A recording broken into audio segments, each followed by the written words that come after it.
अभी आपने कहा पिछड़ों का मामला अगर कोर्ट में आता है तो उस बेंच में पिछड़ा एक होना चाहिए। ठीक है।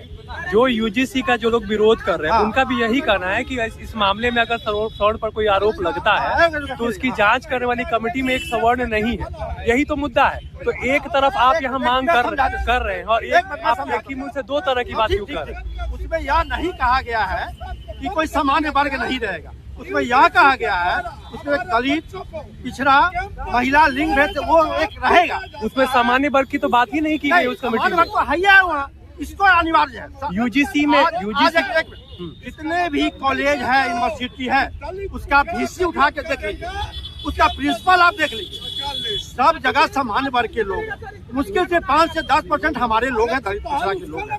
आप प्रोफेसर की बहाली देख लीजिए, यूनिवर्सिटी किसी इंस्टीट्यूट का कितने पिछड़े दलित और महिला है वहाँ, तो स्वाभाविक है कि उसकी जनसंख्या ज्यादा है। आप गलत को गलत के साथ सही करने की कोशिश कर रहे हैं। बस ये बताइए कि उस आयोग में अगर कोई सवर्ण को शामिल किया जाता है तो इससे आपको क्या परेशानी?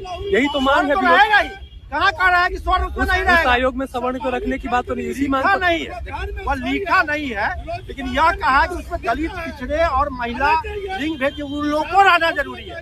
तो 3 आदमी का थोड़ी बनेगा साथ तो सब लोग रहेगा। इसको अनिवार्य किया गया, थोड़ी कह रहा है कि सामान्य जाति के लोग नहीं रहेंगे। तो नहीं लिखा गया। प्रदर्शन तो वही लेकर के हो रहा है ना। वह गलत है, वह गलत किया है। सरकार की भी मंशा गलत थी, सरकार की ही मंशा गलत थी। गलत ढंग से कुछ नियम बनाया है ताकि वह फंसे, और सरकार फंसी है वहाँ सुप्रीम कोर्ट में। और सरकार का जो अटॉर्नी जनरल है, सरकार की यूजीसी के पक्ष की बात ठीक से नहीं। अगर हम स्टे हुए हैं तो वहाँ सरकार के अधिवक्ता द्वारा हमारी बात को सही से नहीं रखा गया है, और जिसके चलते स्टे लगाया है, यही उसमें